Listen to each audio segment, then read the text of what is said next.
De acordo com as lendas nórdicas, a primeira coisa viva em toda a criação foi um gigante. Este era Ymir, que foi formado a partir das brumas que giravam em um vazio. Ele se tornou o ancestral dos gigantes. Entretanto, quando os deuses foram criados, o conflito surgiu. O tirânico Ymir foi morto por Odin e seus 2 irmãos.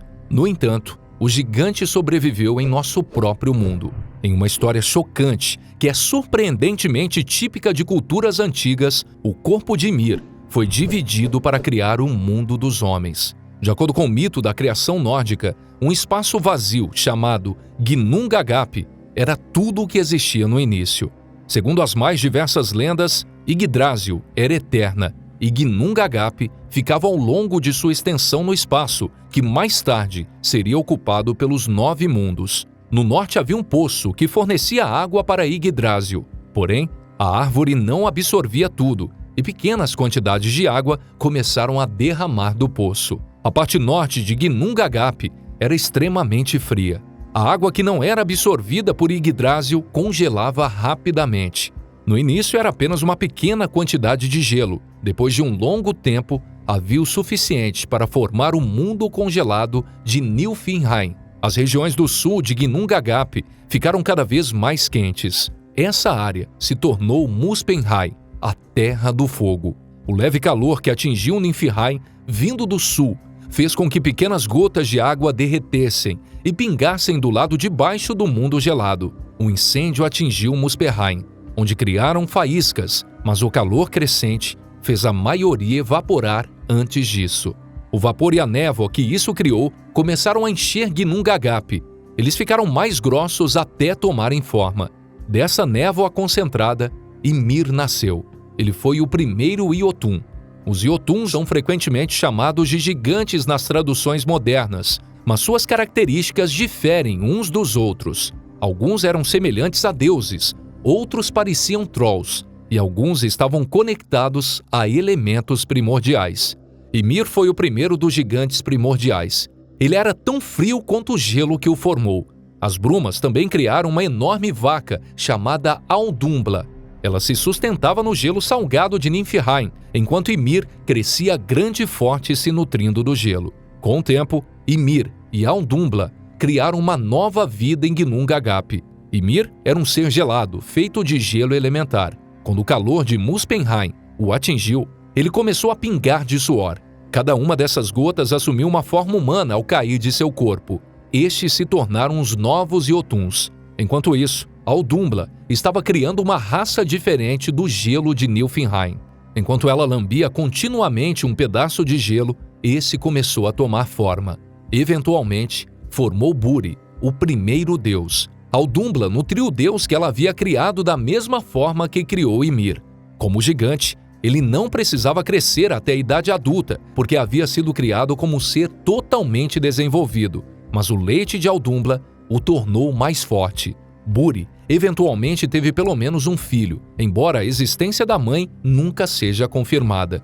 De acordo com algumas versões da lenda, Buri teve uma filha chamada Bestla, cuja mãe provavelmente era uma giganta. Alguns mitos também dizem que Buri criou o filho do seu próprio corpo. Esse filho era Bor. Já outras lendas sugerem que Buri teve esse filho acasalando com uma Jotun. Bor se casou com a irmã e depois sumiu dos registros. Ele e Bestla tiveram 3 filhos que o chamaram de Odin, Vili e Vé. Os irmãos eram fortes e nobres, mas não tinham casa e eram superados em número pelos filhos de Ymir.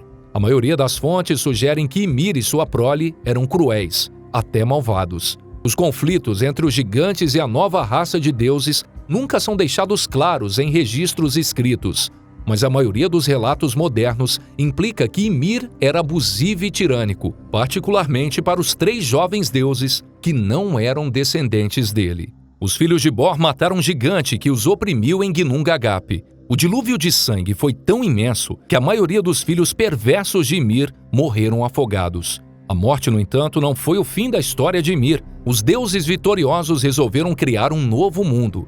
Odin e seus irmãos decidiram fazer um bom uso do corpo de Ymir, que era tão grande que precisava ser movido antes que qualquer outra coisa pudesse ser criada. A carne de Ymir se tornou a terra. Seus ossos e dentes foram usados para fazer montanhas e penhascos. Seu sangue foi coletado para criar a água, incluindo o mar, lagos e rios. O crânio de Ymir foi colocado sobre o novo mundo para se tornar a cúpula do céu. Seu cérebro foi lançado no céu recém-feito para se transformar nas nuvens. Em alguns relatos, os olhos de Ymir foram arrancados. Um se tornou o sol, enquanto o outro era a lua. Seu cabelo e barba se tornaram as árvores e a grama que cobria a terra.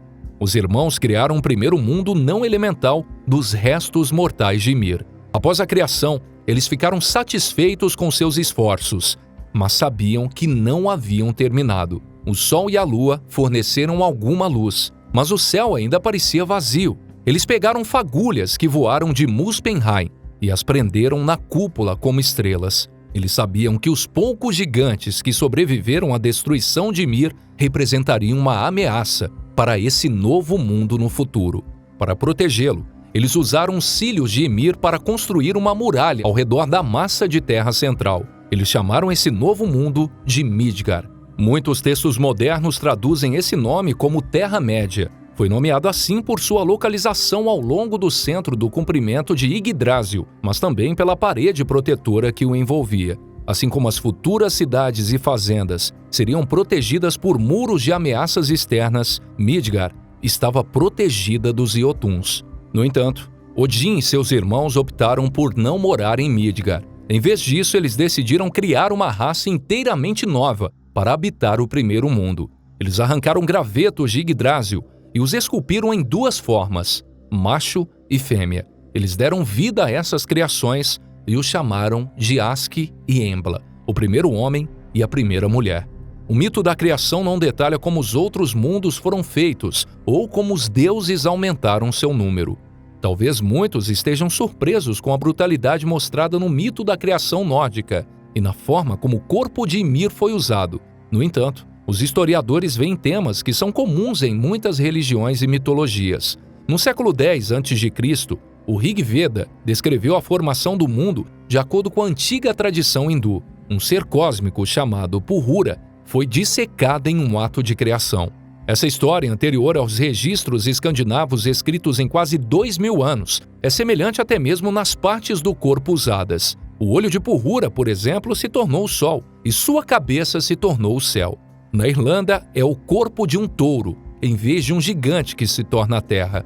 Outros detalhes também são consistentes. Um texto persa do século IX descreve o mundo sendo formado a partir da pele e dos ossos de um espírito mau. O motivo é tão prevalente que muitos estudiosos o consideram um aspecto central das mitologias indo-europeias. Mesmo as culturas que parecem ter abandonado a tradição, às vezes a reivindicaram mais tarde. Ovídio, por exemplo, escreveu que o corpo de Atlas era usado dessa forma, embora os primeiros mitos greco-romanos não façam afirmações semelhantes. Entretanto, a mitologia da Grécia e de Roma inclui outro motivo que parece estar em jogo na lenda de Ymir. As mitologias greco-romana e nórdica incluem elementos de sucessão violenta. O tema central do mito da criação grega é a violenta revolta dos deuses mais jovens contra a geração anterior. Tanto Cronos quanto Zeus se rebelaram contra os seus pais para tomar o poder. Embora Odin, Vili e Vé não fossem filhos de Ymir, a história nórdica ainda está de acordo com esse tema.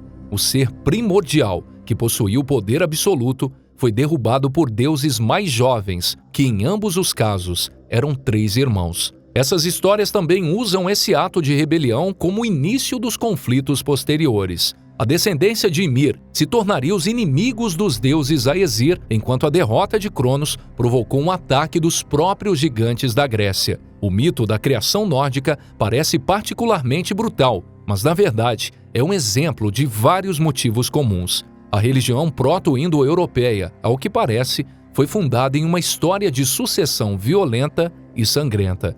Odin e seus irmãos derrotaram Ymir, mas esse não foi o fim da ameaça que ele representava. Embora a maioria de seus filhos tenham morrido após a sua morte, a descendência de Ymir se tornaria inimiga eterna dos Aesir. Os primeiros Jotun, descritos nas histórias da criação, são geralmente considerados como gigantes do gelo. Textos posteriores praticamente não fazem distinção entre as variedades de Jotun. Portanto, não está claro se eles foram os ancestrais de todos os gigantes ou apenas de uma raça. Alguns dos Iotuns não eram inimigos dos deuses. As gigantas às vezes se casavam com os deuses, e algumas das valquírias eram consideradas Iotun. Nenhum deles está particularmente associado a um elemento da mesma forma que os gigantes do gelo. Os gigantes elementais não aparecem novamente até o Ragnarok. Na maioria dos relatos, entretanto, os gigantes do gelo não são a principal ameaça. Em vez disso, são os gigantes do fogo, anteriormente não mencionados de Muspelheim, que invadem Midgard e Asgard. Algumas histórias dizem que os gigantes de gelo emergiram de Niflheim, mas com a mesma frequência o mundo de gelo traria a luz aos mortos em vez de uma raça viva. Existem várias teorias que poderiam explicar os diferentes tipos de Jotun descritos nos mitos nórdicos. Alguns acreditam que todos os Jotuns eram de fato descendentes de Ymir. Com o tempo, eles se dividiram em grupos diferentes. Assim como os humanos formaram culturas diferentes, mas todos mantiveram a mesma linhagem.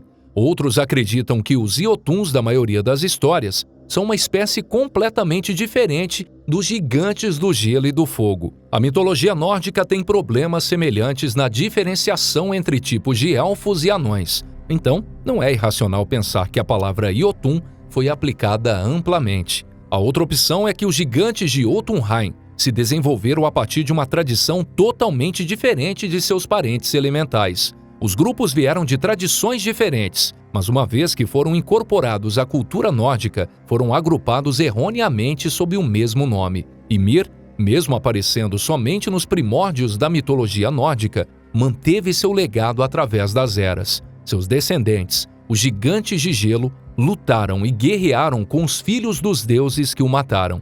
Já os gigantes de fogo seriam os responsáveis por destruir completamente o mundo que Odin e seus irmãos construíram a partir de seu corpo.